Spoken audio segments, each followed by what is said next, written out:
never talked to me in high school. We talked. Miss Vogel's class? Once. You said something about the pencil sharpener. I really liked you. Yeah, I know. You have a good voice. Pardon?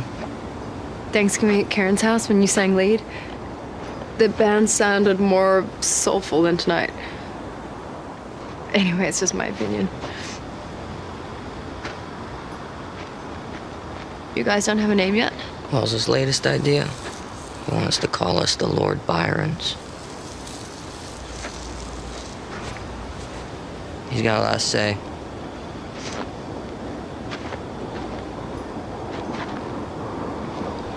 Time is on your side. Hi everybody, I'm Peter Travers, and this is Popcorn, where we tell you what's happening at the movies. And there's a real happening right now called Not Fade Away, written and directed by David Chase and starring Bella Heathcote.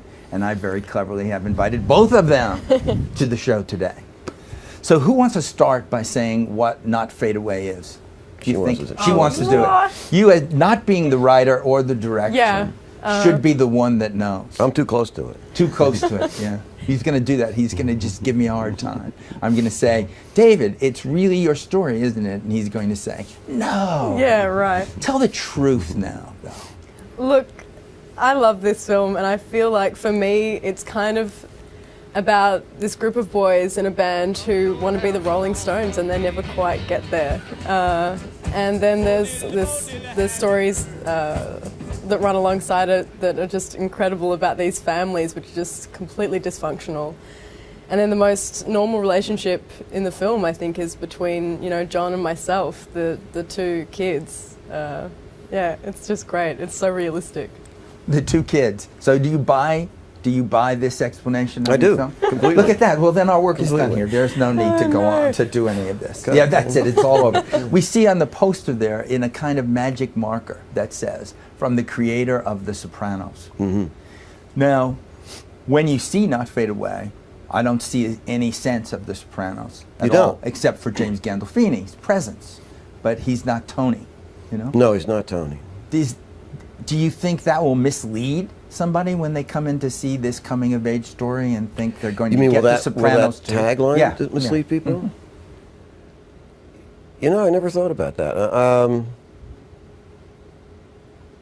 I think juxtaposed with that picture, I don't think there's any frame of The Sopranos that looks like that. There isn't. You know, there would have been something else. I don't think it's going to be that confusing. I mean, the movie's not like that at all. I mean, except that it takes place in New Jersey. It's about Italian Americans, and it's got James Gandolfini. Otherwise, there's nothing. And there's also some music. Yeah, there is some music. Yeah, some needle drops. Yeah, that all happens, too. Can you talk a little bit about the time that it's set in? It goes from 1960, well, really, in the movie it goes from 1963 to 1968, to from the summer of 63 to the winter of early spring of 1968, which is a time for which, for my money, a lot of the best popular music ever made was created then. And that's what my real interest was, the music, not so much the 60s or, you know, tie-dye or anything like that. What is that music saying to you? Now? Yeah, no, then. What was it? What was it to you? I mean, I don't know that I could have formulated it at that time. It just seemed so cool. It just seemed really good and really deep. And I was, you know, for part of that time, I was in college studying English literature and American literature. And I sometimes think I didn't get as much out of that as I got out of Between the Buttons or something, you know? I think what happened was African American music from the Mississippi Delta became popularized through Chicago blues. The British picked that up and then brought it back here. And so it took American pop music and made it, you know, instead of songs about your car or about your girlfriend, it introduced the things that people at that age in their late teens and early 20s are worried about, which is they start to think about mortality. They start to think about who am I, why am I here? They start to think about betrayal and work and sex and all that. And I think the music started to reflect that, and it became a lot deeper than well, I won't have to say any names, but then that pop had been. Well, you are not part of that era, but you're growing up in Australia. What does this music mean to you? Was it ever a part of your life, this classic rock? It's so funny because John and Jack and I were talking about it yesterday, and we all grew up listening to that music.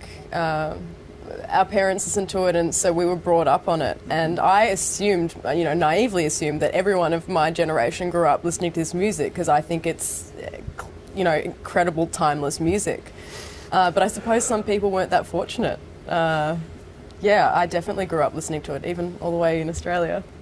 Well, there's a wonderful scene in the movie that's been commented on a lot, where you and John are in the movies looking at Antonioni's blow up.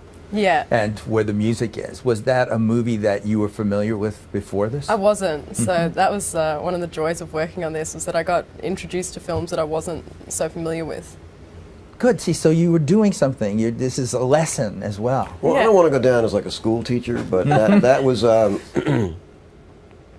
it was kind of one of my motives for making the movie was that I felt very lucky to have been that age at that time, and I think I lived through some really good music and movies, and I sort of wanted to say that and show it to some people who maybe hadn't seen it or weren't aware of it. And at the same time, I'm also concerned because I know a lot of people in their 20s go, "Oh, those baby boomers with their music, and their long hair and all that stuff." And I can see why people would think that, but I don't think this movie, it doesn't cover the same territory, really, as other movies do. I hope. Well, it doesn't, because it really covers, in a way, like you do on The Sopranos, too. There's somehow the pop culture of that moment seeps into what we're watching. So it's a part of the fabric of the movie, which is why I think it's such a personal movie, even though I know you're going to tell me it isn't. But you did have a band, didn't you, Dave? I was a member of an organization, some sort of an organism that organism that exuded music once in a while. What was it called? We never had a name. We never settled had on a it. name. Never settled on a name. We talked about that all the time. We talked about everything, but we didn't play a lot. And I was my friends in that band were really good musicians. In fact, a couple of them went on to have sort of careers in music, but I didn't. But and under that group of people, we didn't accomplish much. But they had been like a hot band in high school, so they were riding on a reputation, and they thought everybody was waiting for us to finally play, and we never did. Had you seen any of Bella's work? What was there? No. I don't think there was much to be seen. I had not. I had not. Dark Shadows wasn't. It wasn't around Band then. then. I think that it came after. I think actually the production came after it also. No, I hadn't. I just was in the room, and in came this creature, and she was great.